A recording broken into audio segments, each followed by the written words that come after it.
যে আপনারা প্রত্যেকেই এই পাক পবিত্র মেহফিলে রাহমাতের সামিয়ানার নিচে আমরা প্রত্যেকে আসি আর বসে যাই।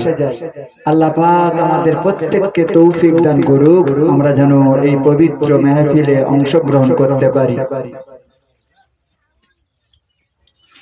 আলহামদুলিল্লাহ আলহামদুলিল্লাহি নাহমাদুহু ওয়া নাস্তাঈনুহু ওয়া নাস্তাগফিরুহু ওয়া নু'মিনু বিহি ওয়া নাতাওয়াক্কালু আলাইহি ওয়া নাউযু বিল্লাহি মিনাশ শুরুরি আনফুসিনা ومن سيئات أعمالنا من يهدي الله فلا مضل له ومن يضلله فلا هادي له ونشهد أن لا إله إلا الله وحده لا شريك له ونشهد أن سيدنا ونبينا ومرشدنا وأماتنا وأزواجنا ومولانا محمدا عبده ورسوله أما بعد فيا أيها الهاجرون رحمنا ورحمكم الله وقال الله تعالى في شان حبيبه إن الله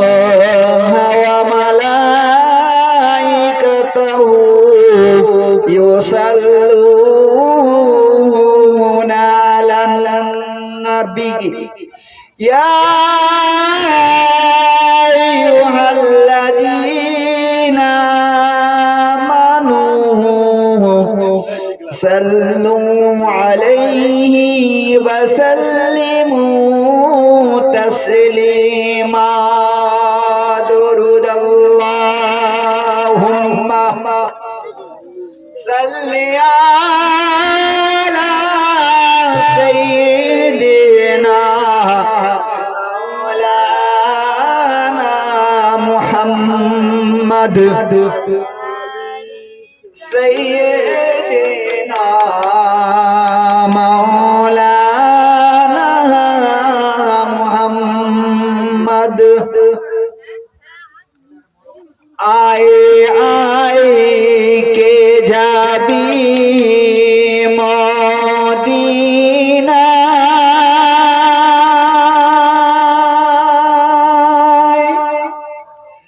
मोरे अल्लाह रसूल रौजा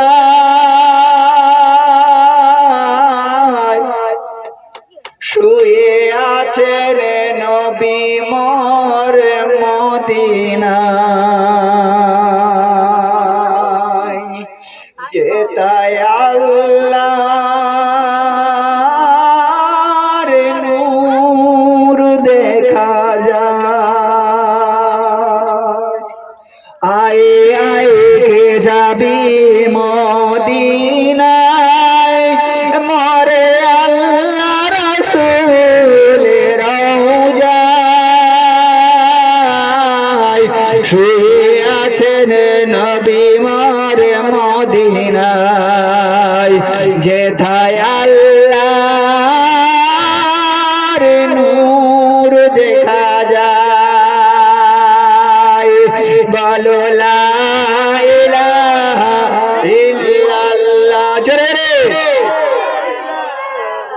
লা ইলাহা ইল্লাল্লাহু মুহাম্মাদুর রাসূলুল্লাহ আল্লাহুম্মা সাল্লি আলা সাইয়্যিদিনা মাওলানা মুহাম্মাদ ওয়া আলা আলি সাইয়্যিদিনা।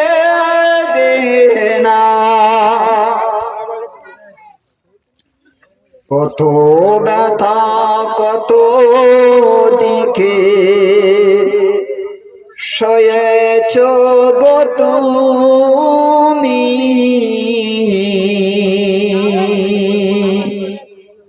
তোমারও খুনে লাল তায়ের ভূমি। কত ব্যথা কত দিকে সয়েছ গো তুমি, তোমারও খুনে লাল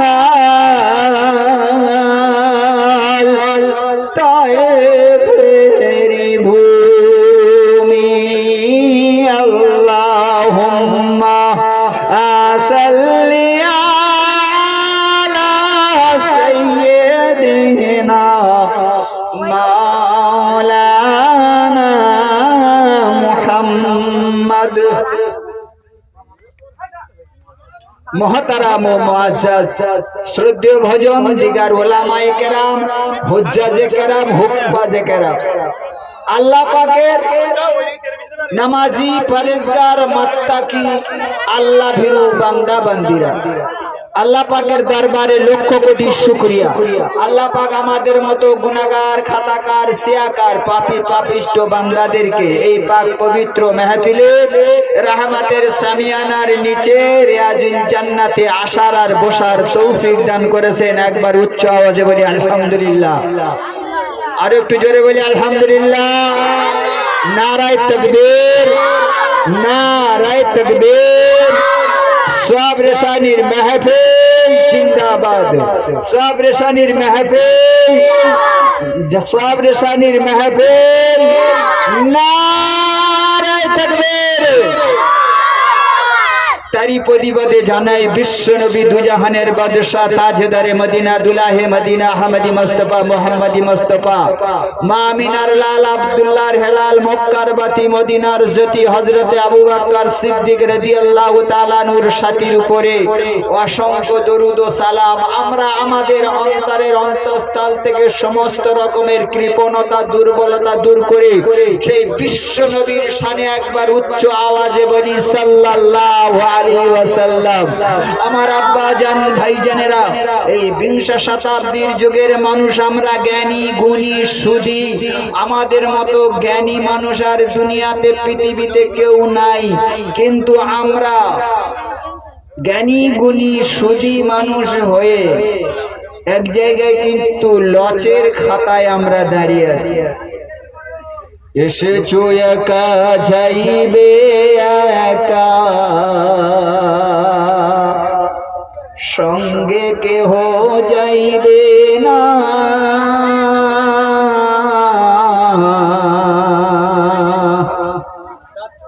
কবর তোমারে আসল বাড়ি, জেনে কি তুমি জানো না।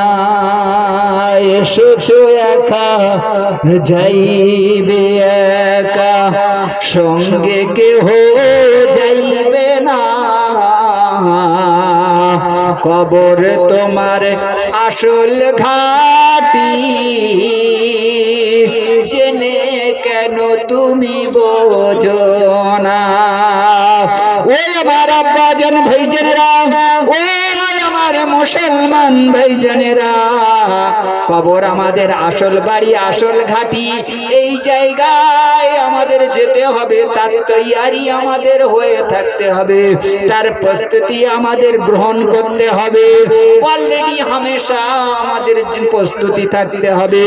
কখন না জানি কোন সময় আসবে আজরাইল আর হাঁক দেবে, ওই আল্লাহর বান্দা তৈরি হয়ে যাও নিজ বাড়ি যাওয়ার জন্য।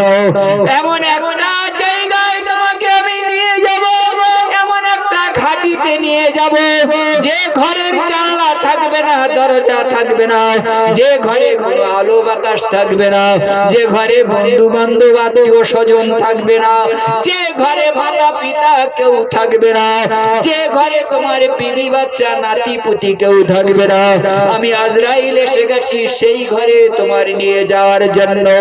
বন্ধুরে, ওই ঘরে যাওয়ার জন্য, একাকির ঘরে, ওই মহা জায়গায় পাড়ি দেওয়ার জন্য তুমি এমন কি প্রস্তুতি নিয়েছো, এমন কি তৈরি হয়ে আছো, যে এই মুহূর্তে যদি আজরাইল এসে বলে ও আল্লাহর বান্দা তুমি কি তৈরি, আমরা যেন বলতে পারি লাব্বাইক লাব্বাইক, আমি তৈরি আছি। মৃত্যু আমাদের জন্য আসে, কিন্তু মানুষ আরো বাঁচার চেষ্টা করে।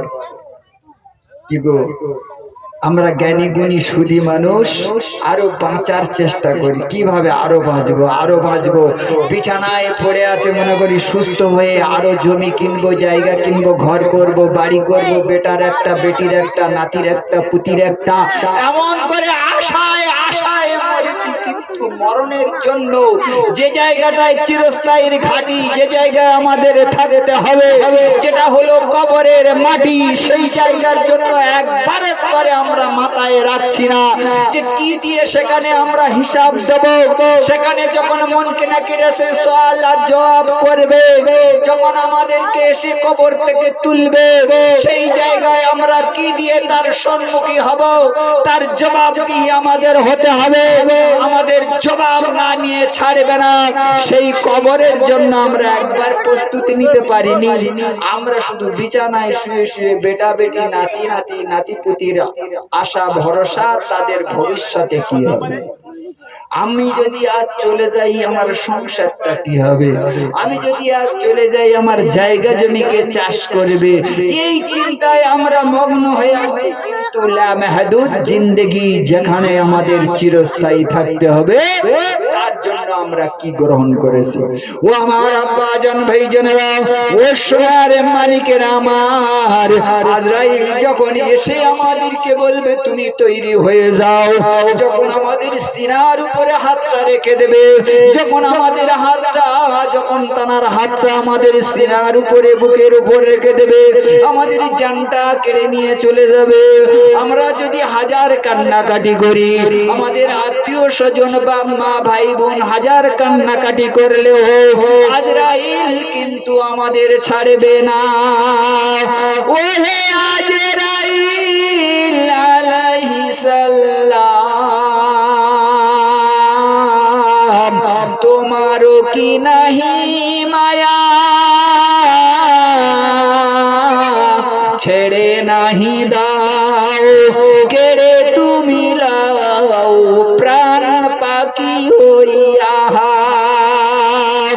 কত দাম পীর পথি কাদাইলে তুমি, ধন্য তোমার হিয়া। বালিকা বধূ কাদাইলে কত, তোমারও কি নাহি দয়া মায়া। আমরা হাজার কাঁদবো, মাথার চুল ছিড়বো, মাটিতে দুড়ুম দাড়ুম ভাবে পড়ে যাবে, কিন্তু আজরাইল এমন বধির হয়ে যাবে, তিনি সব কিছু দেখবে, সব কিছু শুনবে। কিন্তু আমার আল্লাহ পাক আজরাইলকে এমন সিস্টেমে বানিয়েছে, তার অন্তরে দয়া মায়া মহব্বত ভালোবাসা বলে কিছু থাকবে না। আল্লাহ পাকের কাছে আজরাইল বলেছিল, আল্লাহ আমি এই জান কবজ করার দায়িত্ব নেব না। কি গো, জান কবজ করার দায়িত্ব আমি নেব না। তারা আমার নামে অনেক কটু কথা বলবে যে এই আজরাইল জান নিয়ে চলে গেছে, আজরাইল যদি দুদিন ছেড়ে দিত আরো ভালো হতো। আল্লাহ এই এদেরই কান্নাকাটি, এদের এত রোনাজারি আমার সহ্য হবে না, তো আমি এই জান কবজ করার দায়িত্ব নেব না। আমার আল্লাহ পাক জানালেন কিনা, ও আজরাইল তুমি নিশ্চিন্তে থাকো, তুমি নিশ্চিন্তে থাকো, তোমার উপরে কেউ কোনো কটু কথা বলবে না, তোমার নাম কেউ স্মরণ করবে না। এমন বাকায়দায় আমি ওই বান্দার জানটা কবজ করাবো। হয় গাড়ি অ্যাক্সিডেন্ট হয়ে, না হয় পুকুরেতে ডুবে মরে, না হয় আগুনেতে জ্বলে, না হয় অসুখে, হয় ডায়রিয়া, ভেদবমি, কলেরা, এমন যে কোনো না যে কোনো বাহানায় আমি ওই বান্দাকে আমার কাছে ডেকে নেব। ও আজরাইল তুমি তার জানটা কবজ করে নেবে। মানুষে ভাববে ওর ডায়রিয়া হয়েছিল মরে গেছে, ওর মুখ অসুখ ছিল মরে গেছে, ওর ক্যান্সার ছিল মারা গেছে, ওর হার্ট অ্যাটাকটা হয়েছে মারা গেছে, এমন ভাবে রোগের দোষ দিয়ে দিয়ে তারা নিজে নিজের তারা সান্ত্বনা নেবে। কিন্তু আজরাইল তোমার দোষ কেউ দেবে না, তোমার কেউ দোষ দেবে না। ও আমার আব্বা জান ভাইজানেরা, ও সোনার মানিকেরা আমার, ও কলিজার টুকরা মুসলমান ভাইজানেরা, একবার শুনে রেখে দাও, জেনে রেখে দাও, যখন আমার নবী, দয়ার নবী, দুজাহানের বাদশাহ রাহমাতাল লিল আলামিন হুজুর আমার অসুস্থ হয়ে গেছেন, বাড়িতে আছেন, এমন সময় আজরাইলকে পাঠালেন আমার আল্লাহ পাক। ও আজরাইল যাও যাও, আমার নবীর কাছে পৌঁছে যাও, আমার নবীর কাছে অনুমতিটা নেবে। আমার নবী যদি বলে আমার জানটা কবজ করো, তাহলে আমার দয়ার নবী, আমার ইতিম নবী, আমার হাবিবুল্লাহর জানটা কবজ করবে। আর যদি আমার হাবিবুল্লাহ বলে আমি এখনো আমি আমার জান কবজ করতে হবে না, ও আজরাইল তুমি আমার কাছে ফিরে আসবে। যদি আমার রসুল বলে জান কবজ করো না, তাহলে করো না। আমরা যদি বলি আজরাইল তুমি ফিরে যাও, ফিরে যাবে। বসে বসে লেকচার দিচ্ছে, কাছে আয়, এখানে আয়। তোরা সব ওই মাদ্রাসায় পড়িস তো, তো মাদ্রাসার ছেলেরা চুপি সাহেব, মাদ্রাসার ছেলেরা আল্লাহ বোঝে না, বোঝে না, দিকা চল বাস যাবি না। মাদ্রাসার ছেলেরা, মানুষ আল্লাহর ওলি হয় মাদ্রাসায় পড়ে, তো মানুষ চুপি সাহেব হয় মাদ্রাসায় পড়ে, মানুষ বুখারী শরীফ পড়াচ্ছে সেও মাদ্রাসায় পড়ে, হাফেজ, মাওলানা, কারি, মুফতি হচ্ছে তারাও মাদ্রাসায় পড়ে। কিন্তু দুজনে একজন মাদ্রাসার ছেলে আছে, তারা এই দুনিয়ায় যদি একটা বোঁটা থাকতো না, দুনিয়ার বোঁটা যদি একটা থাকে, সেটা হচ্ছে এইকে দেখবে যে দুনিয়াটার ওজন কতটা। তোরা কোন সময় আল্লাহর জান্নাতি বান্দা দেখেছিস? দেখিস না? তোমাদেরই মতো আমার বাচ্চা কাচ্চারা, মাদ্রাসার ছেলে পুলেরা, তোমরা শুনে নাও, আমি একটা কিসসা কাহিনী তোমাদের উদ্দেশ্য করে শোনাই। এমন একজন ব্যক্তি ছিল যার নাম ইমাম গাজ্জালি রাহমাতুল্লাহ আলাইহি। তোমাদের মতো ছোট বয়সে মাদ্রাসায় যেত আর আসতো। বাড়িটা একটু দূরস্থানে ছিল, যেমন এই আমড়াতলা থেকে নিয়ে নলেয়াখালী এত দূর পর্যন্ত তিনি সকালে যেত পায়দালে হাঁটতে হাঁটতে, মাদ্রাসায় পড়ে আবার বাড়িতে ফিরতো। প্রতিমধ্যে একটা বাড়ি ছিল ফাঁকা জায়গায়, ওই বাড়িতে একটা মেয়ে ছেলে ছিল, দেখতে শুনতে অতি সুন্দর।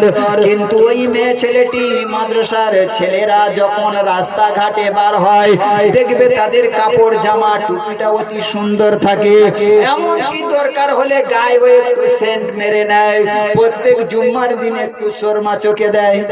তোরা তাহলে জুম্মার দিনে শর্মার আতর ব্যবহার করা সুন্নাত, সেই জন্য করে মাদ্রাসার ছেলেরা এটা জানে, তাই তারা ব্যবহার করে।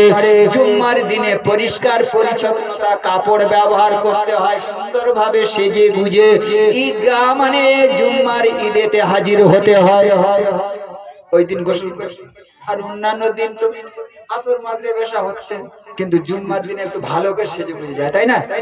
তো প্রত্যেকদিন এই ছেলেটা মাদ্রাসায় যায় আর আসে একটু সেজে গুজে যায়। এখন ওই বাড়ির মেয়েটা এখন ওই সুন্দর দেখতে শুনতে না, তাই ওর উপর একটু নজর পড়েছে,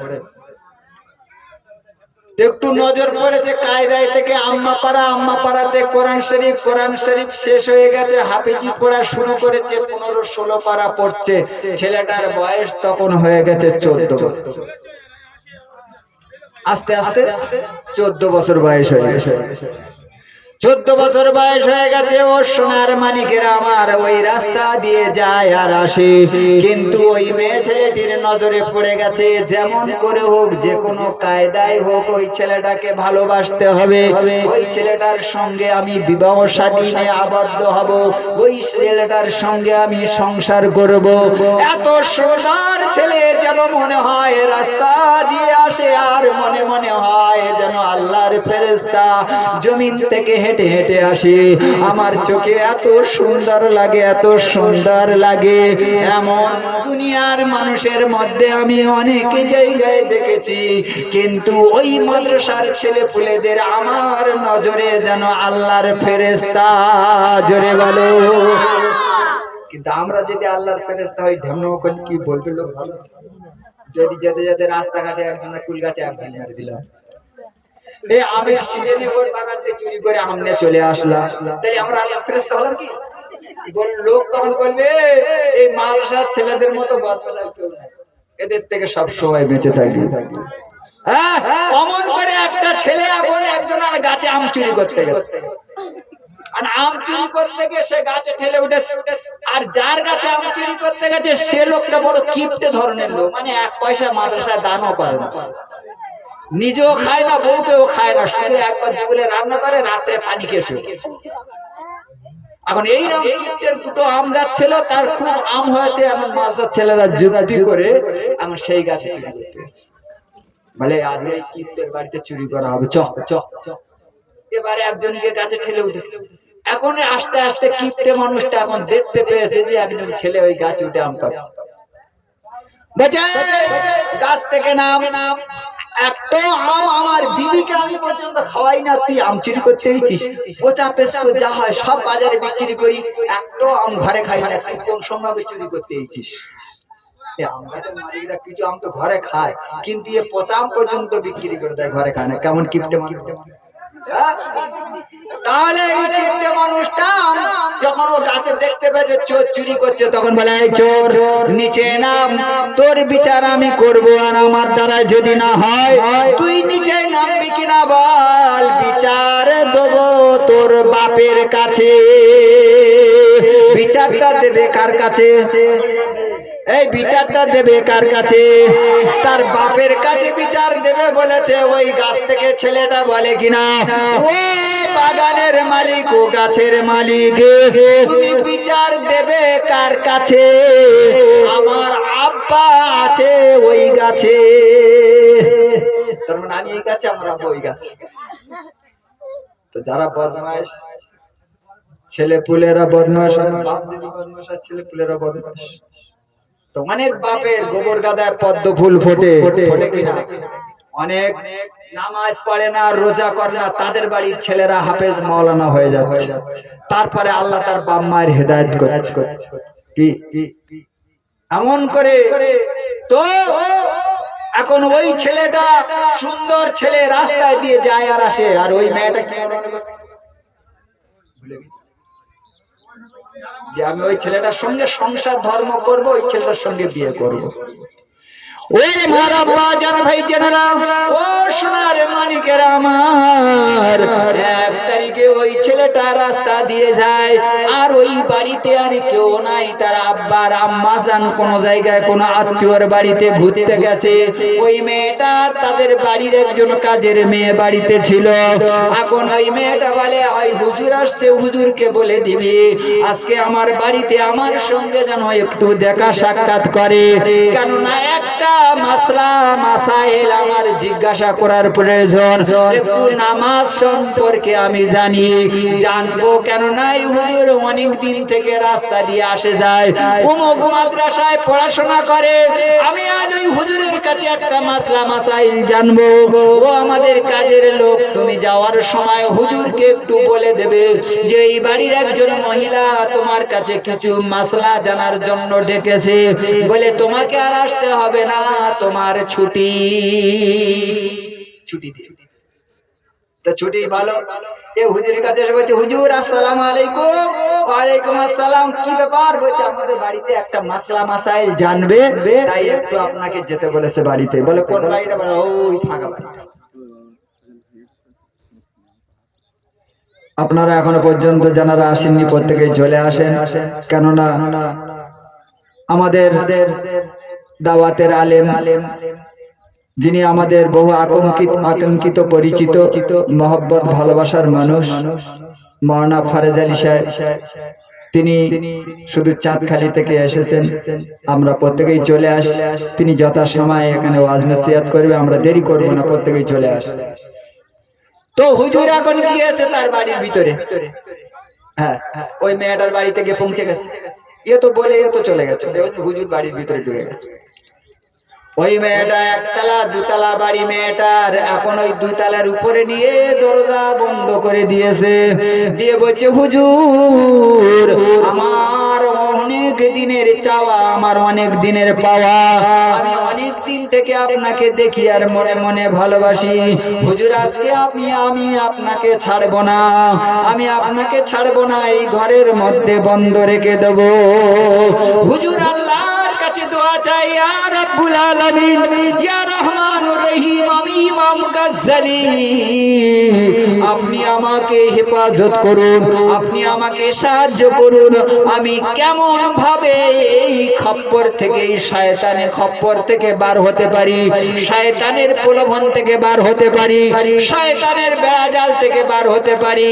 ও আমার আল্লাহ, ও আমার মাবুদ মাওলা, ও আমার রব, তুমি তো সব, আমাকে আপনি হেফাজত করুন, আমাকে হেফাজত করুন। আল্লাহ পাক বললেন কিনা, ইয়্যাকা নাবুদু ওয়া ইয়্যাকা নাস্তাঈন। আমরা বলি ও আল্লাহ, আমরা তোমার ইবাদত করি, ওয়া ইয়্যাকা নাস্তাঈন, ওয়া ইয়্যাকা নাস্তাঈন, আর আমরা তোমার কাছে সাহায্য চাই। নামাজি তাই বলে নাকি? ইয়্যাকা নাবুদু ওয়া ইয়্যাকা নাস্তাঈন, ইয়্যাকা নাবুদু ওয়া ইয়্যাকা নাস্তাঈন বলে। কানাস্তাইন বলে না, খোনাস্তাইন বলে? কানাস্তাইন বলে না, তাহলে কানাস্তাইন। তাহলে বলছে আমরা তোমার কাছে সাহায্য চাই। তাহলে আল্লাহ পাকের কাছে সাহায্য চাইলেন ইমাম গাজ্জালী রাহমাতুল্লাহ আলাইহি। সঙ্গে সঙ্গে মাতার প্রেমে, মাতার জেহেনে এসে গেল। ওই ইমাম গাজ্জালী বলে কিনা, ও কন্যা, তুমি যকালে আমাকে চাও, আমাকে ভালোবাসো, ঠিক আছে, কিন্তু আমার এই দরজাটা একটু খুলে দাও, আমি বাথরুমে যাব। বলে নিচে যাওয়ার প্রয়োজন নেই, উপরে দুতলায় ও বাথরুম আছে, দুতলায় বাথরুম আছে, তুমি উপরে যাও, কিন্তু দরজা খুলবে না। আজকে ছাড়নি, হুজুর বিপদ করে কি হবে? হুজুরা যদি এরকম বিপদে পড়ে যেত, বলবে সব চান্স, বারবার বাই চান্স একবার পেয়ে গেলে ছেড়ে দিবে। বড় লোকের মেয়ে, আর দেখতে শুনতে সুন্দরী, পেয়েছি জায়গাটা ছেড়ে দেন কেন? আমরা হলি তাই মনে করতাম। হ্যাঁ,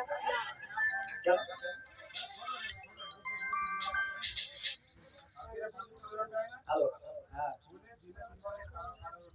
ঠিক আছে। না ওই আমরা তো আগে তাহলে